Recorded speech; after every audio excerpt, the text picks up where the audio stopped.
Estamos considerando alguns aspectos da obra de Cristo, baseado no capítulo 2 da Epístola aos Hebreus. Aqui nesse capítulo nós podemos ver com muita clareza aquilo que Cristo fez com o propósito de nos levar a uma vida profunda nele, de nos levar a uma experiência profunda com ele.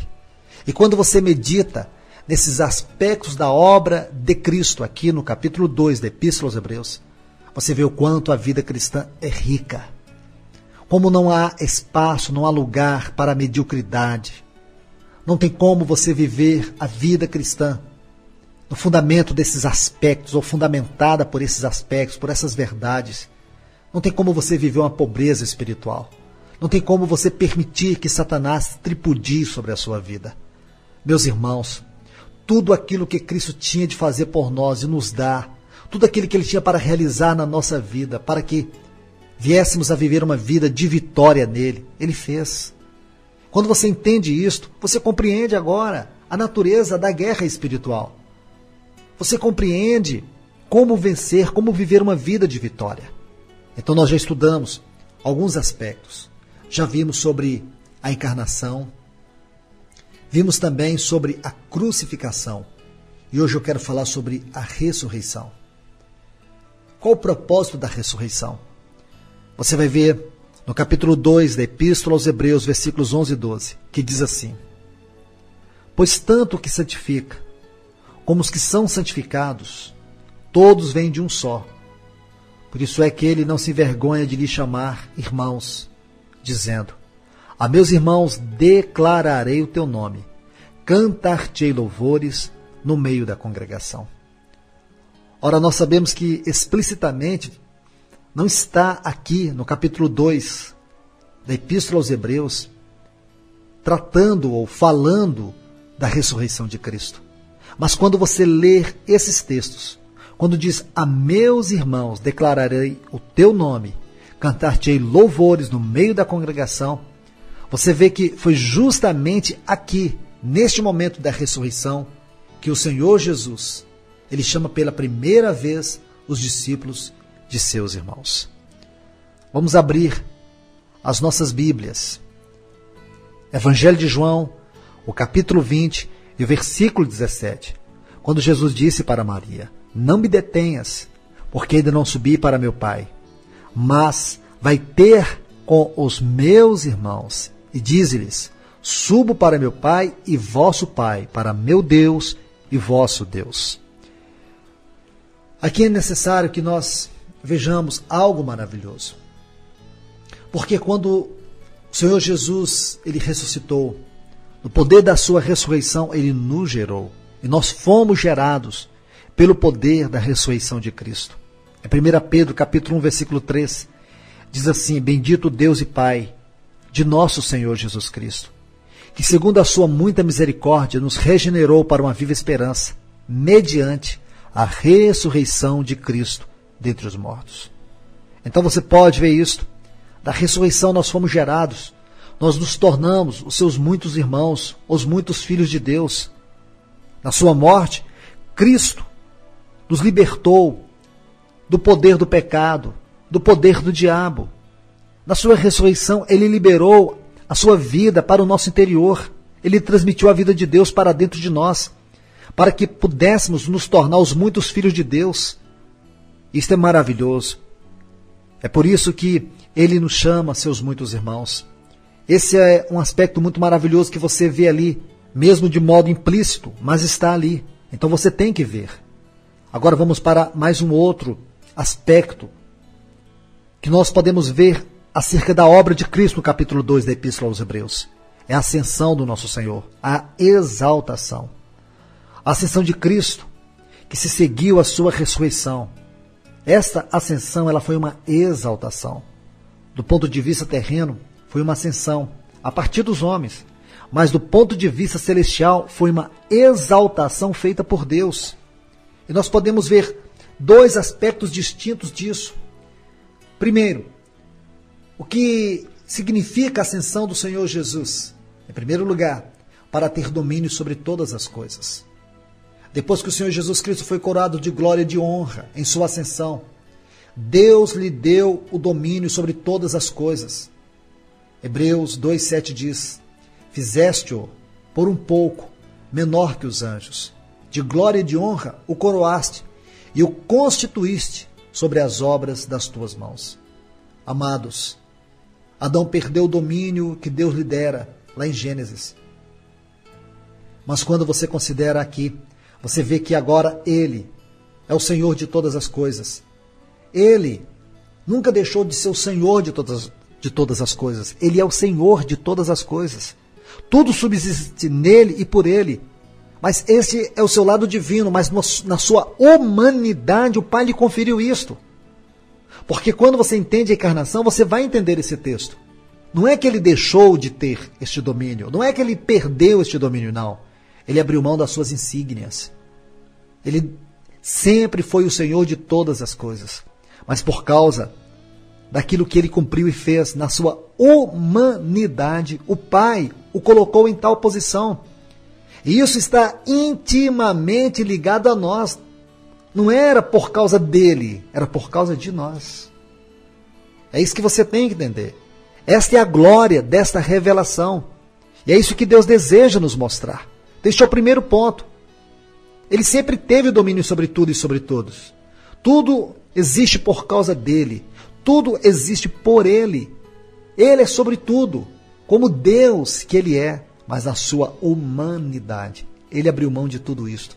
Ele se encarnou como um de nós. Ele viveu aqui nessa terra, mas ele morreu e ressuscitou. E o Pai o coroou de glória. Ele deu domínio sobre todas as coisas. Agora existe um homem Deus, ele é 100% Deus e 100% homem, porque a humanidade nunca havia sido entronizada na eternidade, e ele entronizou a humanidade. Por isso agora ele abriu o caminho, e ele está nos conduzindo para essa mesma glória. E segundo, para estar sobre todas as coisas. Em sua ascensão, isto é, na sua exaltação, Cristo foi feito cabeça de todas as coisas. Olha o versículo 8 do capítulo 2. Todas as coisas sujeitasse debaixo dos seus pés. Ora, desde que lhe sujeitou todas as coisas, nada deixou fora do seu domínio. Agora, porém, ainda não vemos todas as coisas a ele sujeitas. Irmãos e irmãs, temos que olhar esse texto por partes. Deus sujeitou todas as coisas debaixo dos pés do Senhor Jesus. Agora ele está esperando por uma coisa, que Satanás e todos os seus asseclas sejam postos por estrado dos seus pés. É isso que está em Romanos capítulo 16, versículo 20, quando Paulo diz: e o Deus de paz em breve esmagará. A palavra que no grego fala demolir, debaixo dos vossos pés. Ele vai esmagar Satanás, e o Deus de paz esmagará em breve Satanás debaixo dos vossos pés. Ainda não vemos todas as coisas a ele sujeitas, porque Satanás ainda é o príncipe deste mundo. Mas um dia Deus esmagará Satanás debaixo dos nossos pés. E por último, nós vemos a glorificação. Cristo não apenas entrou na glória, mas também foi coroado de glória e de honra. O versículo 9 de Hebreus 2 diz: vemos, todavia, aquele que, por um pouco, tendo sido feito menor que os anjos, Jesus, por causa do sofrimento da morte, foi coroado de glória e de honra, para que pela graça de Deus provasse a morte por todo homem. Glória é o resplendor divino, honra e o valor de sua preciosidade em suas virtudes, em sua dignidade, em sua própria posição eterna. O homem o coroou com espinhos para envergonhá-lo. Você vê isso lá em João 19, 2. Mas Deus o coroou com glória e com honra para glorificá-lo. Nós ouvimos na cruz na terra com a coroa de espinhos, mas agora o vemos no trono, pelo Espírito Santo em nós, coroado de glória e de honra. É assim que o livro de Hebreus nos revela a obra de Cristo Jesus. E ele realizou tudo isso para que nós pudéssemos viver uma vida de vitória nele, para que a sua vitória lá na cruz do Calvário constituísse a nossa vitória. Amados irmãos e irmãs, peço ao Senhor para abrir os teus olhos para que você veja isso. Quantas pessoas hoje vivem uma vida cristã de derrota? Quantas pessoas são tripudiadas pelo diabo? O diabo tem tripudiado no seu trabalho, na sua casa, na sua família, nos seus negócios. Ele tem cegado o seu entendimento. e você tem procurado viver a vida cristã com tanto suor, com tanta dificuldade. Você faz de tudo para vencê-lo e você sente que muitas vezes não vence. E ele tem te enganado, te seduzido com tantas artimanhas.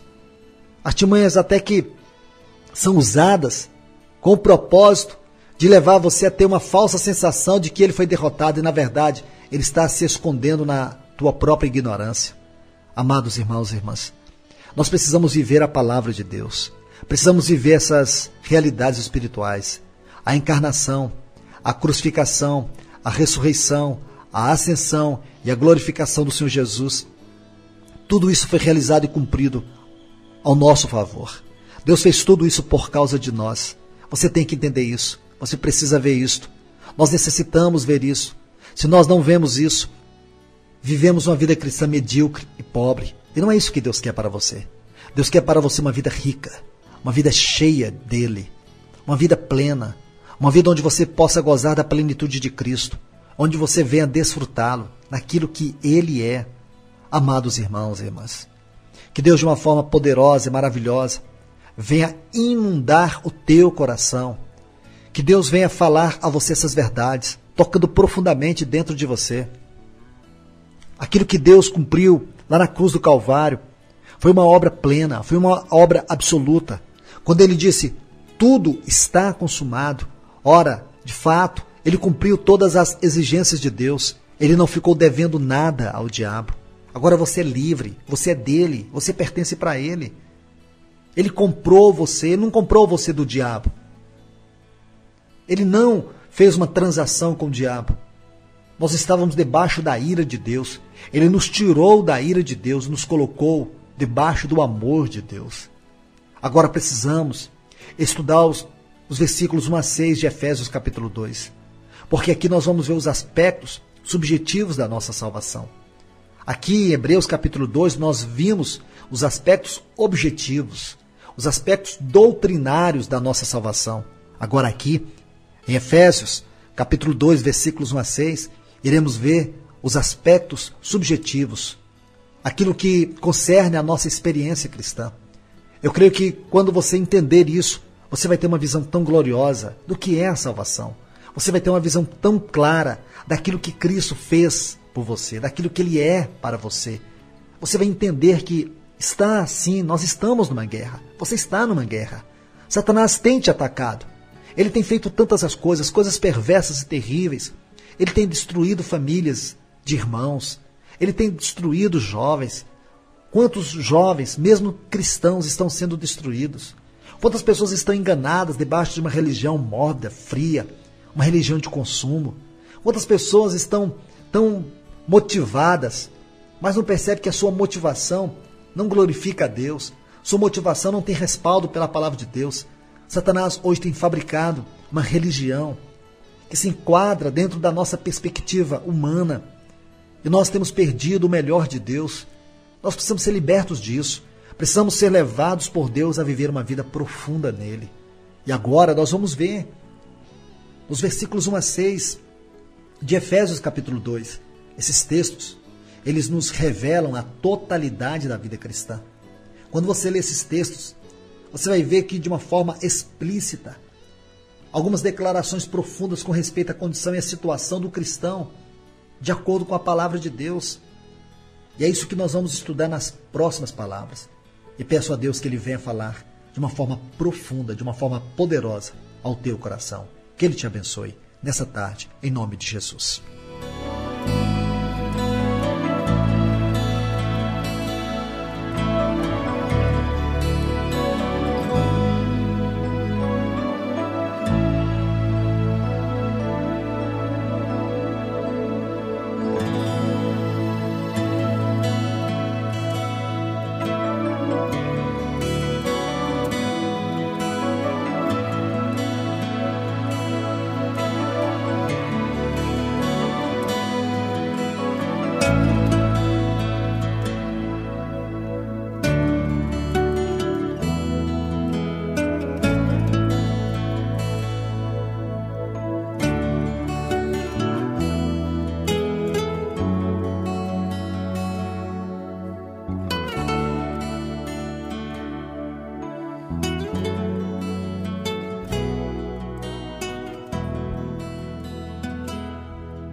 continuar estudando esses aspectos da guerra espiritual aqui em Ezion-Geber.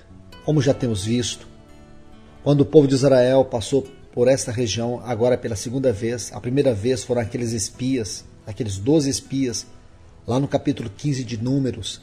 É lá que você vai ver isto. Esta é a terra onde estavam aqueles gigantes ali, eles tiveram medo, voltaram, levaram aquele relatório completamente negativo para o povo de Israel, se acovardaram.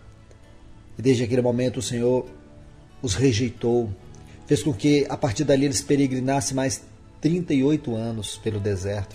Eles ficaram rodeando a cordilheira de Seir durante 38 anos. E aqui nós vemos todas essas jornadas, de Ritma até Ezion-Geber. Mas agora uma nova geração foi levantada. Essa nova geração está avançando para a terra de Canaã. Mesmo tendo todos esses gigantes pela frente, eles não desanimaram, eles prosseguiram.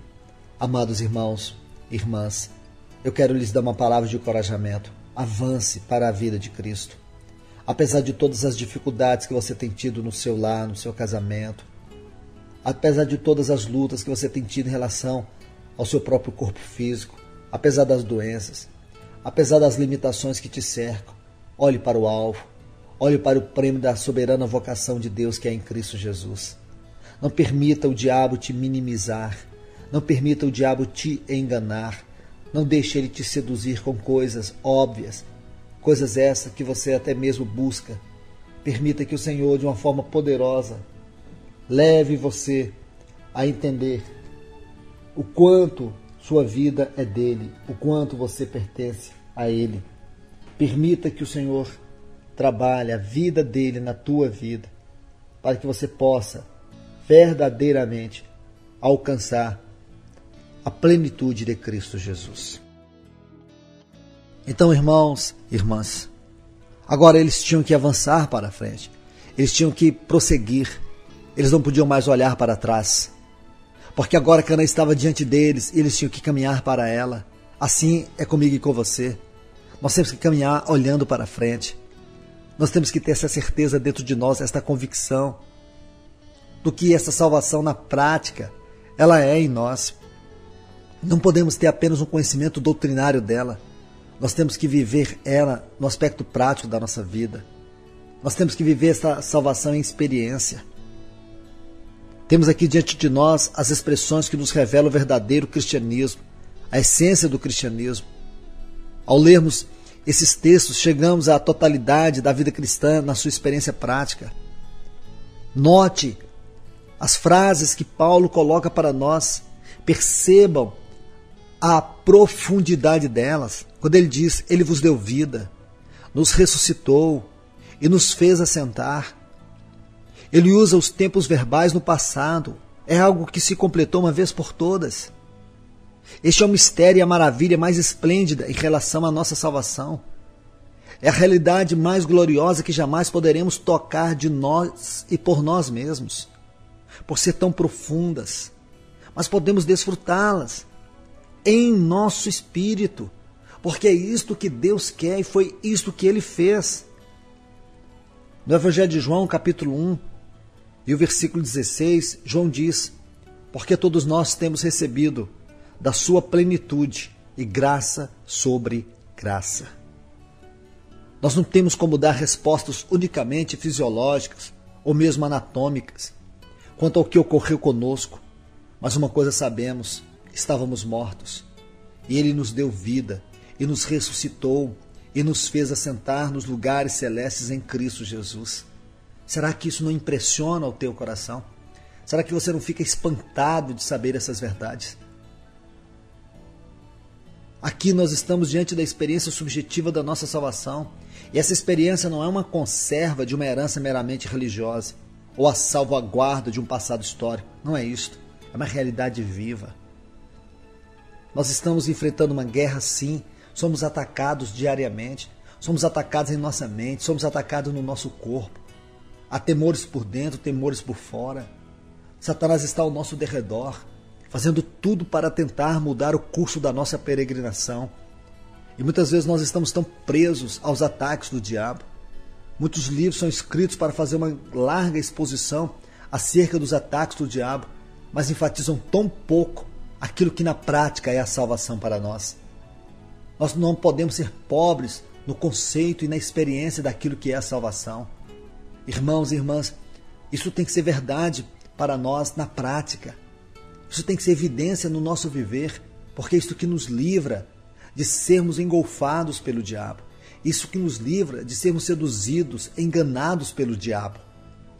Porque se você mantém a experiência dessa salvação, você está na vitória de Cristo. A vitória de Cristo, consequentemente, naturalmente, absolutamente, é a derrota de Satanás na sua vida em todas as áreas. Você não tem que fazer algo contra Satanás. Você tem que permanecer naquilo que Cristo fez contra ele. O único fato de você estar vivendo a realidade dessa salvação na prática da sua vida constitui-se um golpe para todas as práticas e ataques do diabo contra a sua vida. Isso tem que ser realidade em nós. Quando Paulo diz no versículo 5, nos deu vida juntamente com Cristo, nos ressuscitou. Eu quero que você note algo aqui. Nos 6 primeiros versículos dessa maravilhosa epístola aos Efésios, nós poderemos compreender duas coisas. Os versículos 1 a 3, a profundidade do nosso pecado. E os versículos 4 a 6, a grandeza, a altura e a glória da nossa salvação. Aqui estamos diante da doutrina da nossa união com Cristo.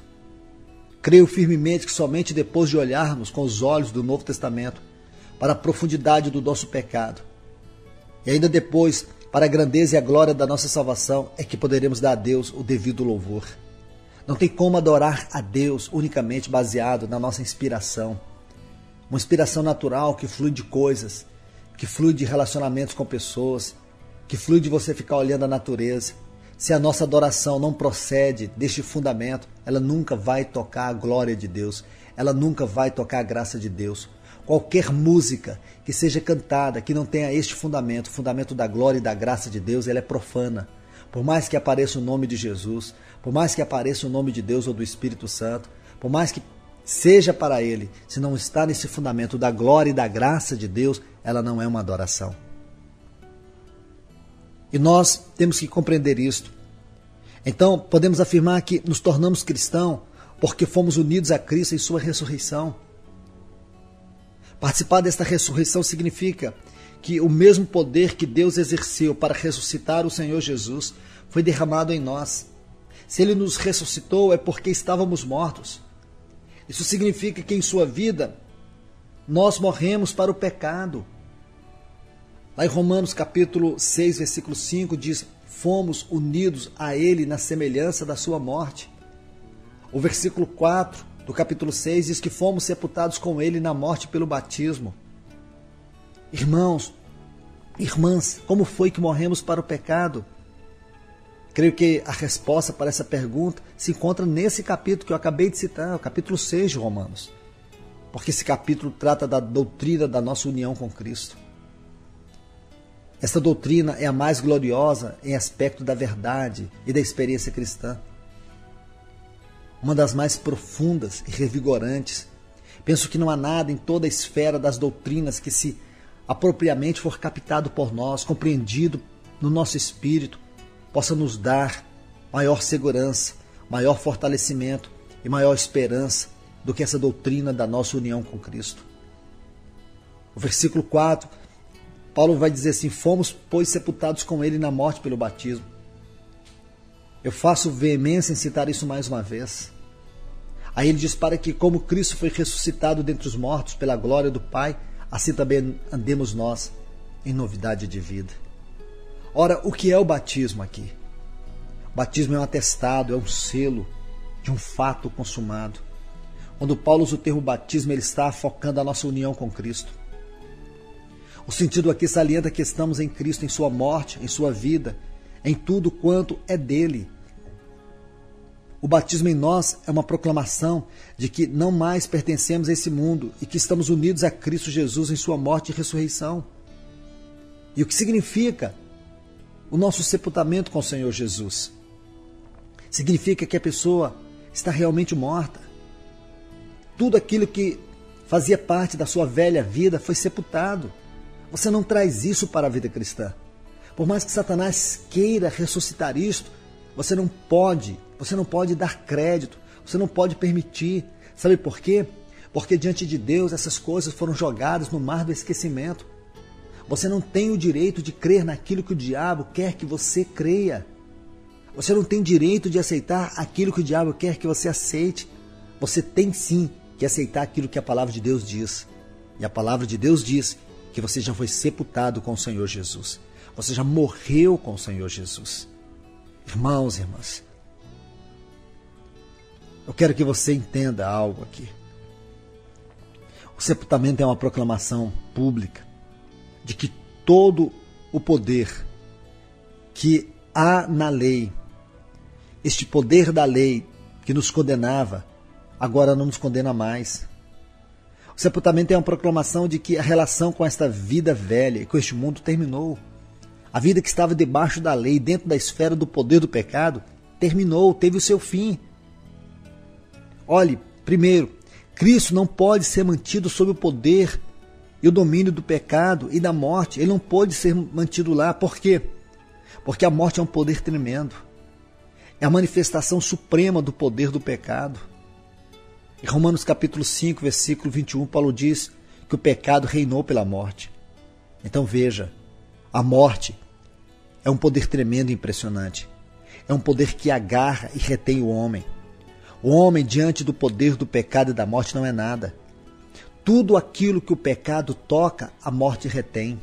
A morte aprisiona, a morte segura. Agora note, o apóstolo Pedro, no dia do Pentecostes, ele disse assim: ao qual, porém, Deus ressuscitou, rompendo os grilhões da morte, porquanto não era possível que ele fosse retido por ela. Esse é o versículo 24. Aí depois o 27 ele diz: porque não deixarás a minha alma na morte, e nem permitirás que o teu santo veja a corrupção. A palavra corrupção aqui nós precisamos analisá-la. Essa palavra vem do vocábulo grego de aftora, que significa destruição. No Novo Testamento, aquela destruição que é efetuada pela decomposição do corpo físico, efetuada pela ação dos vermes no sepulcro após a morte. Então você vê que o pecado e a morte fizeram o máximo para poder reter o Senhor Jesus lá no sepulcro. O pecado e a morte achavam que tinham vencido o Senhor Jesus, mas o Pai não permitiu que o corpo de Cristo entrasse em decomposição, como ocorre com todos os corpos humanos, quando são sepultados após morrerem. O Senhor Jesus havia sido sepultado e a pedra foi colocada sobre a boca do sepulcro para que fosse selado. Parecia que havia chegado o fim para o Senhor Jesus, mas graças a Deus que seu grande poder foi exercido em Cristo, e esse poder venceu a morte e o inferno, e assim Cristo foi ressuscitado. Como isso tem que nos impressionar, como isso tem que nos deixar estupefato. A morte não pôde segurá-lo, sabe por quê? Porque nele não havia pecado. O pecado não havia tocado o seu corpo. Diante de Deus ele era um homem perfeito, santo e inculpável. Ele levou os nossos pecados e colocou diante do Pai e ofereceu a sua vida como justiça pelos nossos pecados, e nele nós fomos feitos justiças para Deus. Por isso ele venceu a morte, por isso ele venceu o pecado, por isso ele venceu o diabo. Irmãos, como isso é glorioso, e tudo aquilo que Cristo venceu constitui hoje nossa vitória, porque nele fomos feitos justiças para Deus. Você é capaz de ver isso? Você é capaz de tocar nesta verdade? Porque esta verdade te diz respeito. É nessa salvação que você foi colocado. É essa salvação que você tem que evidenciar. Essa tem que ser a sua experiência cristã. Se você não vive tal nível, você precisa viver. E não ficar brincando de cristão. O cristão é uma pessoa que verdadeiramente tem sua vida mudada por Deus, transformada por Deus. E não uma pessoa que usa máscara. Quanto aos seus negócios, não tem caráter. Quanto à sua postura, não tem caráter. Quanto à sua família, não tem caráter. No seu trabalho, ele não tem caráter. Leviano em todos os sentidos. Leviana em todos os sentidos. Mas quando vai para a reunião da igreja, leva uma máscara de santo, de pessoa digna. de uma pessoa transformada, ali você canta, ali você chora, mas não existe evidência de que esta obra de ressurreição é prática na sua vida. Por isso que você vive correndo atrás de coisas, por isso que a sua vida cristã é uma obsessão, porque você não tem realidade, por isso que você vive pedindo, como um pedinte, você vive pedindo sempre que as pessoas façam algo por você, ore por você, faça isso por você. Sabe por quê? Porque você não tem realidade dessa ressurreição na sua vida. Do ponto de vista espiritual, você é pobre, é medíocre. Satanás está tripudiando com a sua mente. Você não consegue se libertar do poder do pecado que te oprime. Você não sente o profundo arrependimento daquilo que você é diante de tantos ataques do diabo. E fica tentando de uma forma e outra mudar a situação. A situação só vai ser mudada quando esta realidade for viva dentro de você.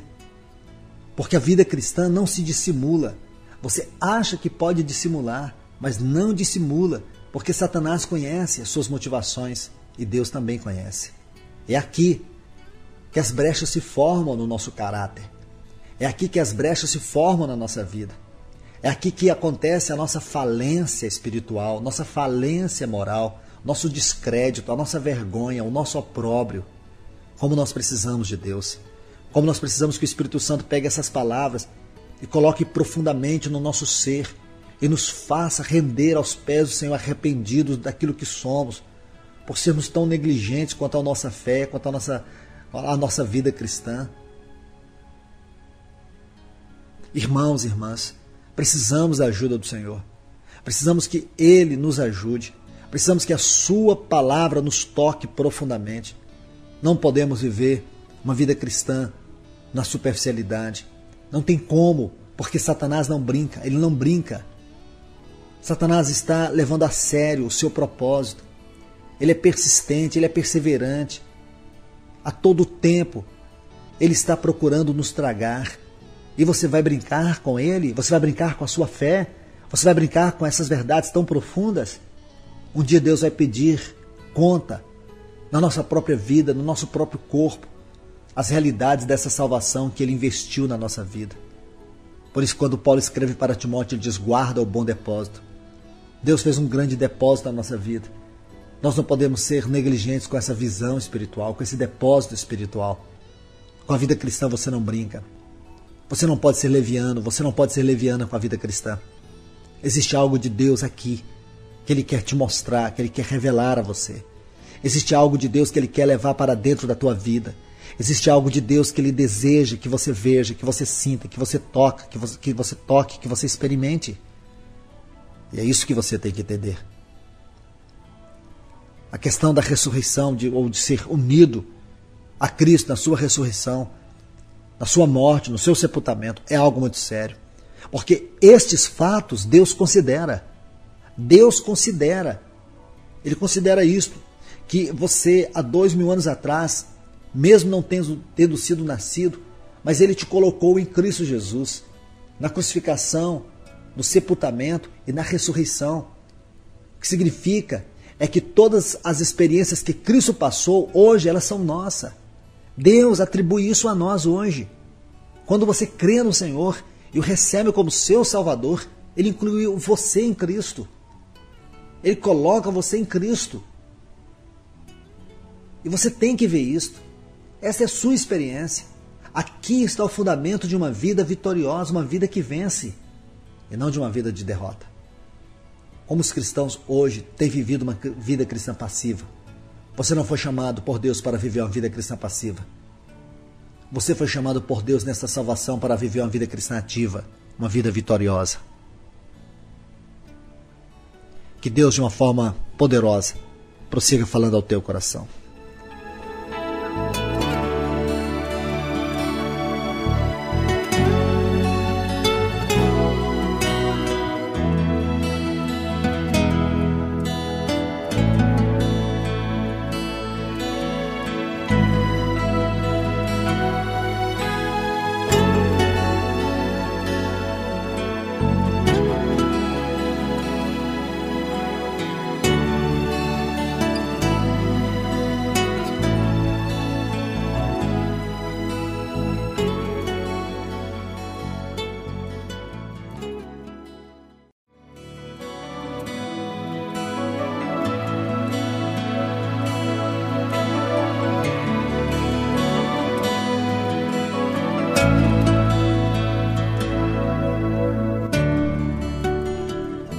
Vamos avançar um pouco mais nesse estudo da 32ª estação da peregrinação do povo de Israel pelo deserto, que é Ezion Geber. Estamos estudando sobre alguns aspectos da guerra espiritual, porque é isso que você vai ver aqui nessa estação. Aqueles gigantes que estão ali impedindo que o povo de Deus avance para Canaã. Assim também existem gigantes, principados e potestades, dominadores e ossos espirituais da maldade, que lutam, impedem que nós avancemos para a plenitude da vida de Cristo Jesus. E já estudamos alguns pontos, por exemplo, estamos agora enfocando sobre a tão grande salvação, vendo dois aspectos, o objetivo e o subjetivo. O objetivo, nós vimos no capítulo 2 da Epístola aos Hebreus. O objetivo nós estamos estudando aqui no capítulo 2 da Epístola aos Efésios.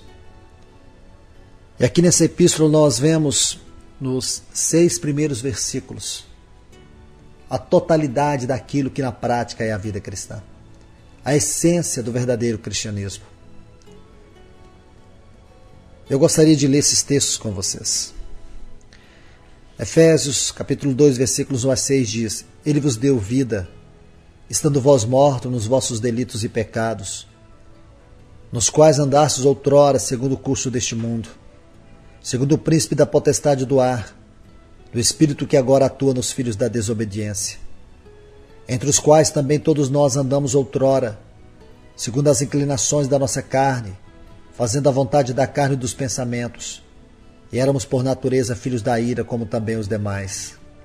Mas Deus, sendo rico em misericórdia, por causa do grande amor com que nos amou, e estando nós mortos em nossos delitos, nos deu vida juntamente com Cristo. Pela graça sois salvos. E juntamente com Ele nos ressuscitou e nos fez assentar nos lugares celestiais em Cristo Jesus. Aqui temos visto algumas coisas tão importantes concernente à nossa união com o Senhor. Primeira, a nossa ressurreição com Ele, como também o fato de nós morrermos juntamente com o nosso Senhor e sermos sepultados com Ele. E temos visto já esses aspectos na última palavra. Agora estamos diante deste assunto maravilhoso que é a ressurreição de Cristo. Porque nessa ressurreição nós fomos elevados para os lugares celestiais. Quando você estuda o assunto da ressurreição de Cristo, no aspecto da nossa experiência, você vai perceber que você está diante de uma afirmação que não é uma questão de imaginação, e sim de posição. Paulo diz no versículo 6 de Efésios 2, e nos fez assentar nos lugares celestiais. É necessário lembrar-vos que, em parte alguma das Escrituras, a declaração mais maravilhosa acerca do cristão do que essa frase que estamos estudando aqui em Efésios capítulo 2 e versículo 6. É necessário lembrar-vos que essas verdades, elas não podem se tornar unicamente um conceito mental, e sim uma prática de vida. Aqui está registrada a verdade mais suprema, a realidade mais elevada, a mais gloriosa e sublime realidade que se aplica à nossa experiência cristã. Quando você estuda esta frase, lugares celestiais, nas melhores versões, nas melhores traduções da Bíblia, você vai encontrar a expressão nos mais altos céus. E o que significa os mais altos céus?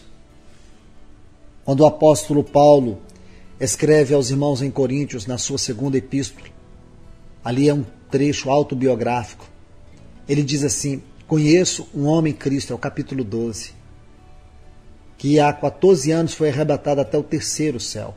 Se no corpo ou fora do corpo, não sei, Deus o sabe.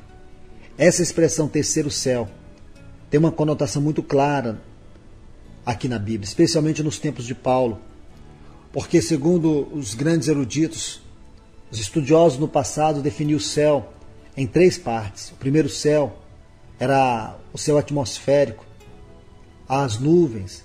Esse é o céu que nós conhecemos, chamado como o primeiro céu.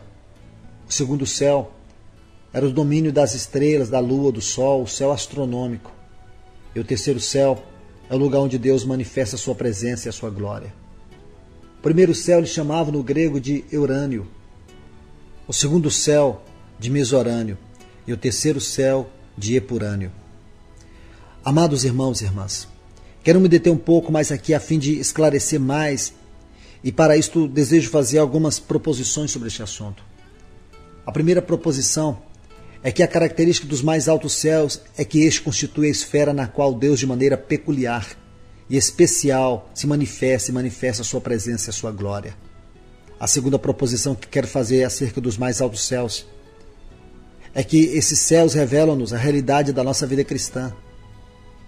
Lá no capítulo 10 da Epístola aos Hebreus e os versículos 19 e 20, diz assim: Tendo, pois, irmãos, intrepidez para entrar no Santo dos Santos, pelo sangue de Jesus, pelo novo e vivo caminho que Ele nos consagrou pelo véu, isto é, pela sua carne.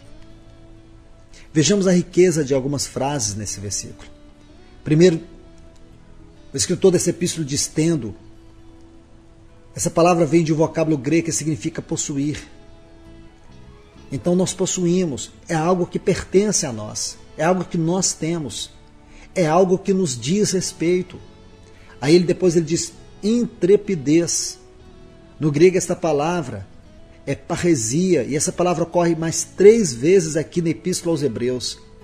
Hebreus capítulo 3, versículo 6, quando diz: guardemos firme até o fim a ousadia e a exultação da esperança.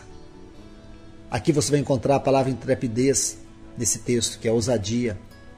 Depois, no capítulo 4, o versículo 16, quando diz: acheguemo-nos, portanto, confiadamente, esta é a palavra parresia, aqui no original, junto ao trono da graça. E ainda no capítulo 10, versículo 35, não abandoneis, portanto, a vossa confiança, ela tem grande galardão.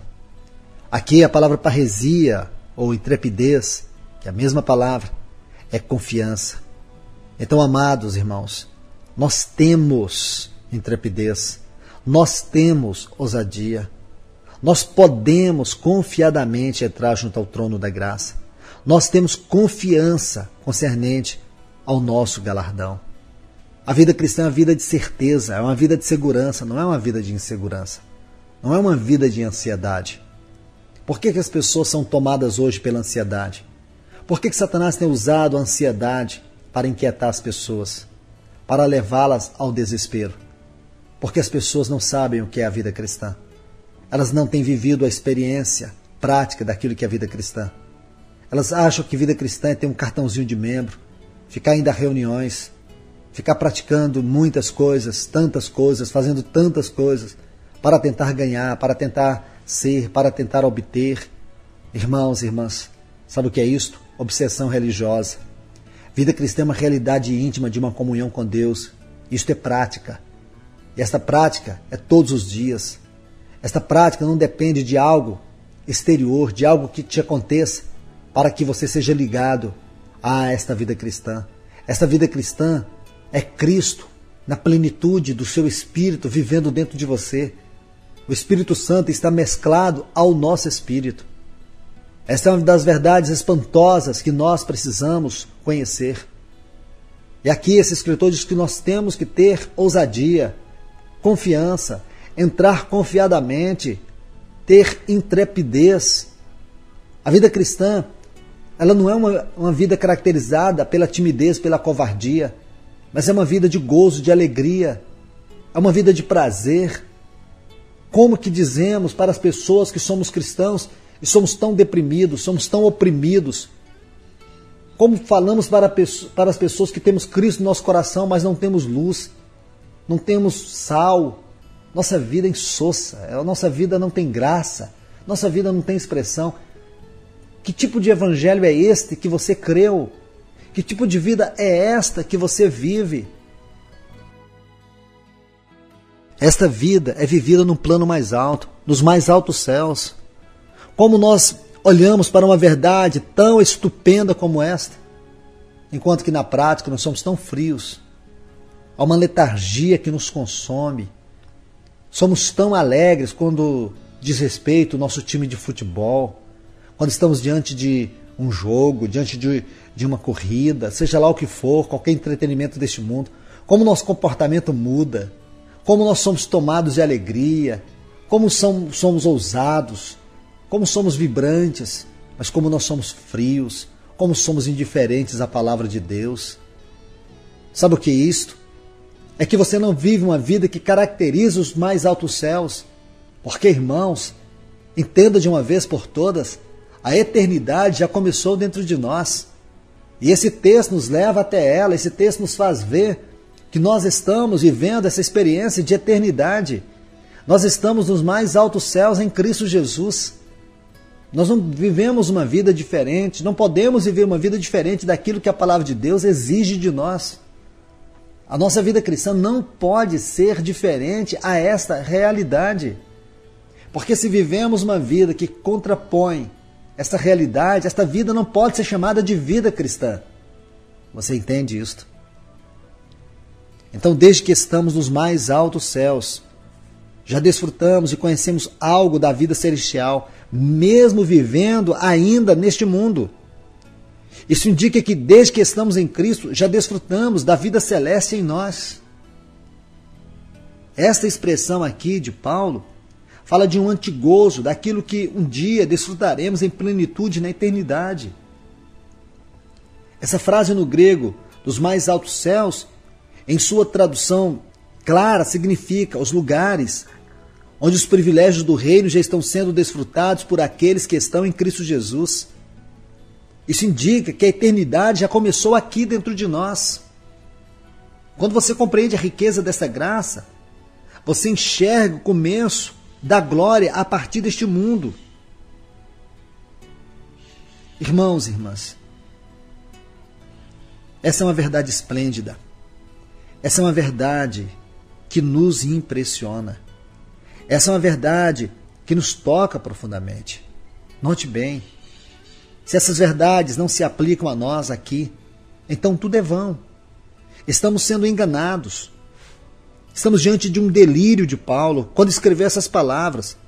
É tudo um amontoado de balelas. Você crê nisso? Imagino que não. Paulo não delirou. Não estamos diante de um amontoado teológico de balelas. Estamos diante da palavra viva, eterna, gloriosa e poderosa de Deus.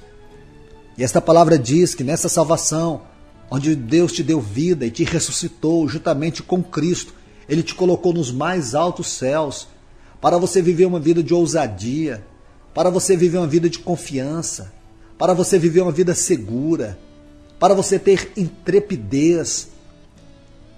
Nós não devemos viver o contrário disto. Eu quero te dizer que eu creio que tudo isso se aplica a nós, sim. Paulo não exagerou. Esta é a vida cristã e esta vida foi a vida que os irmãos viveram no início da história da igreja. Veja que Paulo escreveu aos irmãos em Coríntios, na sua primeira epístola, no capítulo 15, o versículo 19. Se a nossa esperança em Cristo se limita apenas a esta vida, somos os mais infelizes de todos os homens. Você pode ver isso. Se todas essas verdades não são práticas, não são experiência, se todas essas verdades não são para que nós venhamos viver o céu aqui na terra, então tudo é vão. Estar aqui ouvindo esta palavra é vão. Estar aqui pregando esta palavra é vão. Você me entende? A vida cristã é rica nos seus valores, é rica na experiência. Nós estamos vivendo um momento muito crítico, porque o evangelho está sendo diluído, está sendo trocado pelo entretenimento, está sendo trocado por muitas práticas que não condizem com a realidade da doutrina cristã. Deus deseja resgatar a sua igreja, Ele está reivindicando a sua igreja. Você pode ver isto? Irmãos e irmãs, veja que Paulo diz no versículo 6 de Efésios, que Deus nos fez assentar com Cristo nos lugares celestes. Veja o que implica em nossa experiência essa expressão assentar. Vamos compreender esse assunto lendo 2 versículos na Epístola aos Hebreus. No capítulo 1, versículo 3, diz assim: o qual, sendo o resplendor da sua glória e a expressa imagem da sua pessoa, e sustentando todas as coisas pela palavra do seu poder, havendo feito por si mesmo a purificação dos nossos pecados, assentou-se à destra da majestade nas alturas. Eu quero que você note essa frase. Assentou-se à destra da majestade nas alturas. Agora vá para o capítulo 10. Vejamos aqui os versículos 12 e 13. Mas este, havendo oferecido um único sacrifício pelos pecados, está sentado para sempre à destra de Deus. Daqui em diante esperando até que os seus inimigos sejam postos por escabelo de seus pés. Esses textos indicam que Cristo completou sua obra de redenção e agora nós estamos no mesmo descanso com Ele, porque ninguém e nem nada poderá nos destituir desta posição. Mas Ele apenas espera que nós mantenhamos nossa posição nele para que tudo se complete e todos os inimigos sejam colocados por estrado dos seus pés. Aquele que está em Romanos 16, 20, e o Deus de paz esmagará Satanás debaixo dos vossos pés. Irmãos, que Deus nos ajude a compreender essa profunda verdade em nossa vida, para que tenhamos um viver à altura desse evangelho. Creio que na experiência cristã prática não podemos encontrar nada que seja mais relevante do que esse maravilhoso ensino que nos revela a essência da tão grande salvação. É isso que toca a nossa posição quanto à vida cristã. É isso que nos faz ver verdadeiramente o que é a vida cristã. É isso que nos faz ver verdadeiramente o sentido prático da vida cristã. A vida cristã é uma vida profunda, é uma vida vivida nas alturas. A vida cristã é uma vida caracterizada por essa experiência, por essa realidade. Não podemos viver uma vida cristã que não esteja de acordo com este padrão. Por isso, irmãos e irmãs, que neste assunto de guerra espiritual o inimigo tem levado uma extrema vantagem na vida de muitos cristãos. Por isso que ele tem tripudiado em muitos casamentos, por isso que ele tem tripudiado em muitas famílias. Talvez muitas pessoas que estão me ouvindo nesta hora podem estar refletindo sobre isso. Porque Satanás tem tripudiado no teu casamento, porque o diabo tem tripudiado nos teus filhos, porque o diabo tem tripudiado nos seus negócios. Sabe por quê? Porque você não entende o que é a vida cristã. Você tem vivido uma obsessão, você tem feito todo tipo de esforço, e você tem percebido que há dentro de você um vazio muito grande. Você não se encontra com forças para viver uma vida vitoriosa. Você se sente medíocre, você se sente desanimado, desanimada. É necessário que alguém fique colocando fogo em você para ver se você anima. Você não tem um relacionamento vivo e claro com a pessoa de Deus conforme a sua palavra. Amados irmãos e irmãs, somente o Espírito Santo de Deus pode nos tocar profundamente com essas palavras. Somente o Espírito Santo de Deus pode nos levar a viver a experiência dessas verdades. Que Ele te ajude. Que Ele ajude você a acolher no teu espírito essas palavras. Que Ele possa te renovar. Que Ele possa te abençoar. Que Ele possa te encher mais e mais de Cristo Jesus. Que Deus te abençoe.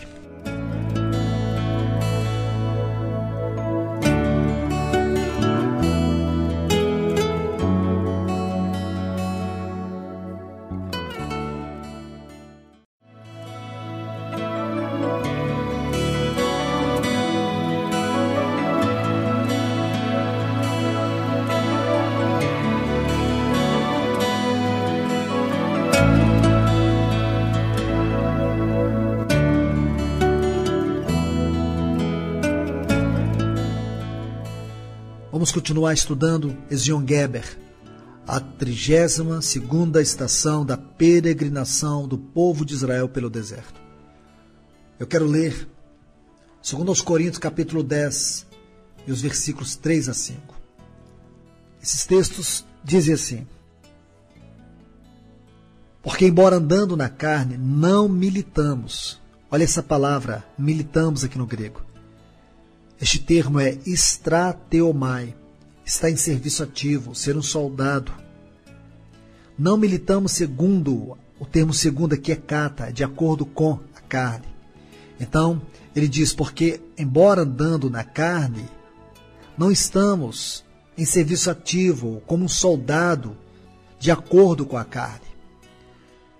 Porque as armas da nossa milícia, a palavra milícia aqui no grego é estratégia, da nossa guerra, não são carnais e sim poderosas. O termo aqui grego para poderosas é dunatos, fala de poder em riqueza, de influência, virtudes cristãs, e sim poderosas, quer dizer, a nossa riqueza, a nossa influência, as nossas virtudes vêm de Deus. Então ele diz, sim, poderosas em Deus para destruir fortalezas. O termo aqui para fortalezas é oshuroma, assim é esse texto no original grego.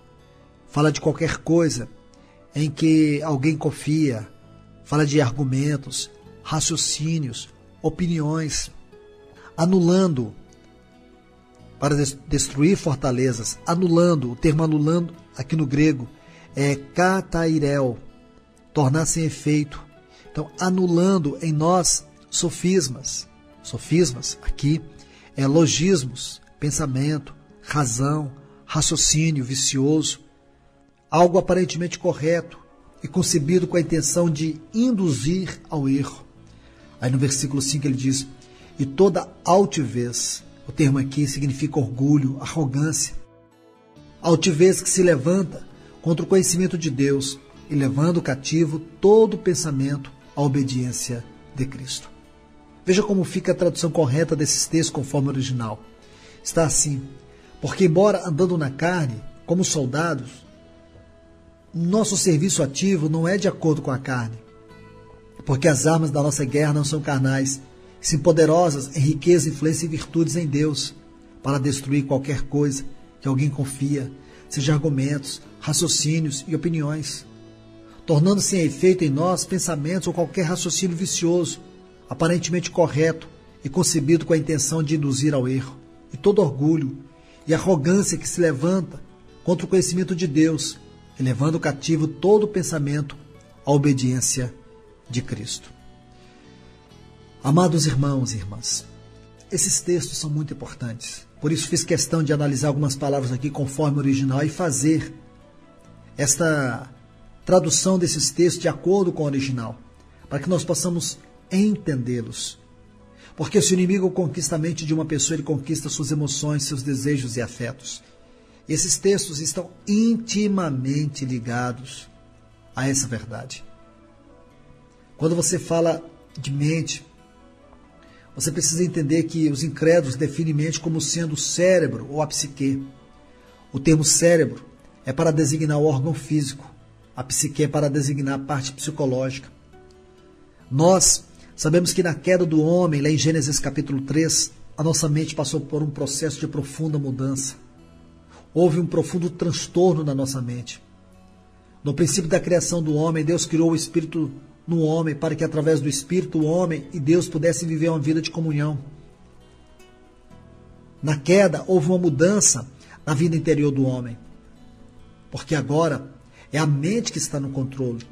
Se o inimigo conquista a mente de uma pessoa, ele conquista os seus afetos, ele conquista os seus desejos, ele conquista as suas emoções. Quando você volta para Gênesis capítulo 2, você vê que Deus não criou um autômato controlado automaticamente pela sua vontade. O homem não era uma máquina dirigida por Deus, pelo contrário, ele possuía perfeita liberdade. A mente do homem, que é uma faculdade da alma, era governada pelo espírito do homem, que é a faculdade mais elevada criada por Deus no homem.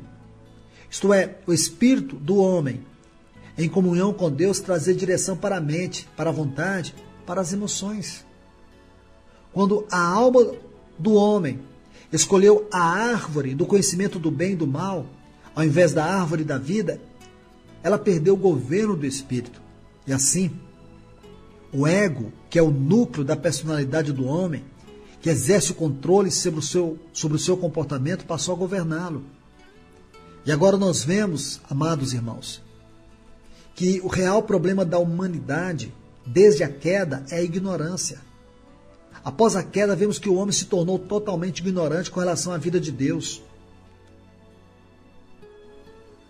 Você vai ver justamente isto.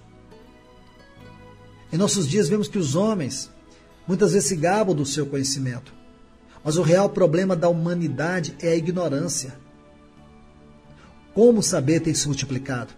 Até parece que o homem sabe tudo. Embora a Bíblia, a palavra de Deus, nos mostra que o principal problema da humanidade é a sua ignorância. A primeira e principal realidade da qual os homens são ignorantes é em relação ao próprio Deus. O homem não conhece a Deus, não conhece os seus propósitos, a sua vontade. São ignorantes acerca do caráter de Deus. São ignorantes em relação do seu ser, ignorantes em relação aos seus atributos. Porque em nossos dias as pessoas gostam de gastar o tempo, muitas vezes, se gabando do seu conhecimento. Como dizia John Bunyan, nas feiras das vaidades. Por que será que os jovens gastam muito do seu tempo iludidos com essas bolhas de sabão? Porque é isso que significa a palavra vaidades. Essas vaidades que fogem e desaparecem tão repentinamente.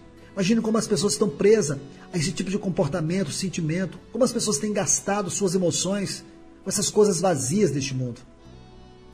A resposta é porque sua vontade, seus desejos, seus afetos foram profundamente estragados na queda. As pessoas não conhecem o melhor, elas não conhecem a Deus, por isso são tão vazias. Você vai ver que na queda o coração tornou-se endurecido e alienado. Há um texto que vai nos ajudar muito a compreender isto. Vamos ler Efésios capítulo 4. Vamos ler 2 versículos aqui que vão nos ajudar a compreender essa verdade. Os versículos 18 e 19 aqui de Efésios capítulo 4. Diz assim: obscurecidos de entendimento, alheios à vida de Deus por causa da ignorância em que vivem, pela dureza do seu coração, os quais, tendo se tornado insensíveis, se entregaram à dissolução, para com avidez cometerem toda sorte de impureza. Paulo diz que o homem foi profundamente afetado em sua mente. É isso que nós vamos ver aqui nesses textos, por causa da queda. Você vai ver que Paulo vai dizer justamente isso, que o homem se tornou alheio à vida de Deus, por estar alienado de Deus, o coração foi endurecido.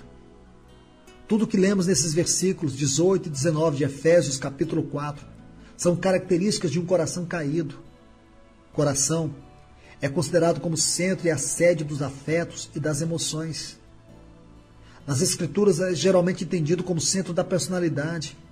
E aqui podemos ver com toda clareza que Paulo está pensando especialmente nas emoções e nas sensibilidades da vida da alma.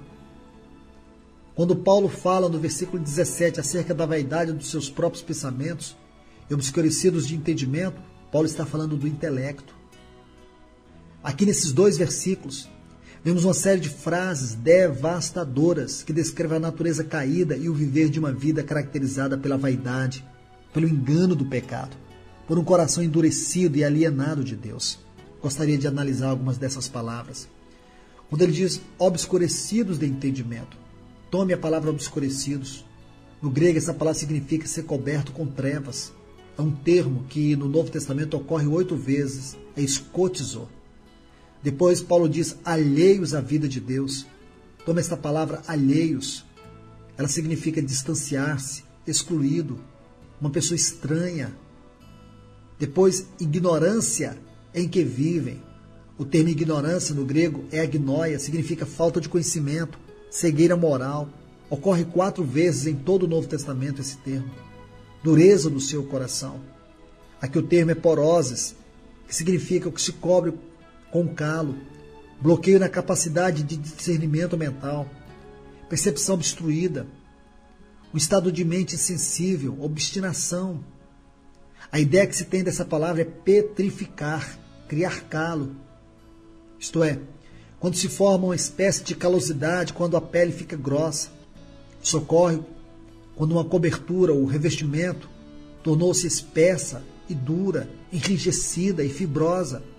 Esse é o sentido desta palavra aqui no Novo Testamento, e ela ocorre 3 vezes no Novo Testamento. Depois Paulo diz, tornando-se insensíveis.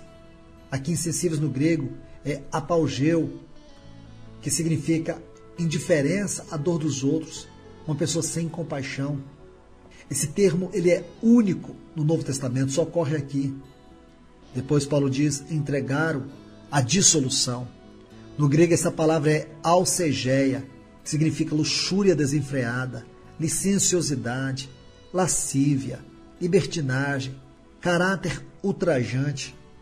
Esse termo ocorre 9 vezes em todo o Novo Testamento. Depois ele diz, para com a avidez. Aqui significa desejo ávido de ter mais, cobiça. É um termo que ocorre 10 vezes em todo o Novo Testamento. Esse termo no grego é pleonexia. Aí vamos para mais outro termo que está nessa frase, toda sorte de impureza. No grego aqui é acatársia, que significa impurezas físicas, vida devassa, motivos impuros, imundícia. Esse termo ocorre 10 vezes em todo o Novo Testamento. Então você pode ver o estado de uma pessoa caída, o estado de uma pessoa que vive na prática do pecado. Embora esses termos descrevem a natureza caída, pecaminosa em sua essência. E você vê que todos esses comportamentos têm o seu governo, sua sede na própria mente humana. Uma mente que não foi renovada pelo trabalho da cruz e da palavra. Uma mente que não foi lavada pelo sangue de Cristo Jesus. A mente é o veículo pelo qual Deus alcança os homens e conquista seus afetos e traz de volta o homem para a sua vontade, a cooperação inteligente e leal à sua obra. Assim também nós temos que entender que da mesma forma, a mente é o instrumento que Satanás encontra para realizar seus esquemas e reconquistar o controle da vida de uma pessoa. O propósito de Satanás é levar a mente de volta para o cativeiro, de modo que, se um cristão ele não vive uma vida cristã adequada, ele permite se tornar um escravo passivo, inconsciente, e Satanás assim estará governando suas ações. Tiago, no capítulo 4, versículo 1, ele diz, de onde procedem as guerras, contendas que há entre vós? Meus irmãos e irmãs, eu quero que vocês notem aqui uma preposição primária que está na frase há entre vós, apenas entre. De onde procedem as guerras e contendas que há entre vós? Esta expressão entre, do grego, é uma preposição primária, denotando a posição física de lugar, tempo ou estado. Então veja, note que o termo aqui em português é uma preposição que denota reciprocidade ou relação entre pessoas, mas no original grego não está assim. Essa preposição é em. Então a tradução correta é de onde procedem as guerras que existem em vós. A guerra não é entre nós, e sim em nós. É dentro, não fora de nós. Então veja a sequência do texto que vai te ajudar a entender. Diz assim, prazeres que militam na vossa carne. Então como que está o texto no original? De onde procedem as guerras e contendas que existem em vós? Aí você vai ver, nos prazeres que militam na nossa carne. Quais são os aspectos práticos dessa escravidão passiva? Você vai ver através das palavras proferidas, ações realizadas quase que cegamente por impulsos ou na confusão súbita dos sentimentos, velhos hábitos que tinham cessado se manifestam novamente e pecados que tinham sido vencidos reconquistam o seu poder. Então você vê que muitos cristãos, eles passivamente estão sendo governados em suas ações, sentimentos, afetos pelo próprio diabo. Assim você vê os velhos hábitos, os pecados, novamente tomando conta da estrutura do ser de uma pessoa cristã. Há algumas atitudes que outrora as pessoas tinham vencido, elas, na prática agora, essas pecaminosidades passam a agir na vida dessa pessoa. Muitas vezes, práticas tomam de assalto subitamente o comportamento de um cristão, induzindo-o a se tornar uma vítima passiva de ações malignas. Amados irmãos, quando os espíritos malignos conseguem ter acesso à vida de um cristão, por meio das bases que lhe foram dadas por brechas, como podemos ver aqui nesses textos, Nós vemos que os sintomas de sua presença podem ser reconhecidos de acordo com o grau de possessão e o local onde se localizam todas essas manifestações malignas, seja no íntimo, seja na mente, nas faculdades onde a influência dessas manifestações se tornam expressões evidentes no comportamento de um cristão. E eu creio que isto deve ser algo para que nós venhamos ter consciência que Satanás, ele apenas espera uma brecha que exista dentro de nós, como está nesse texto de Tiago.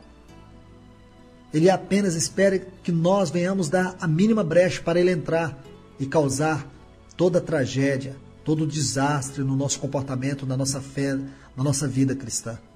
Que nós venhamos entender que o objetivo desses espíritos malignos é impedir que você desfrute da plenitude de Cristo. Viva uma vida cristã superficial, uma vida cristã na periferia.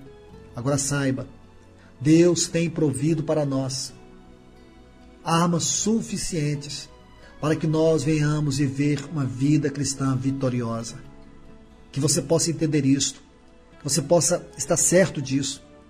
Volte o seu coração para Deus e para a sua palavra e permita que Ele trabalhe na tua vida.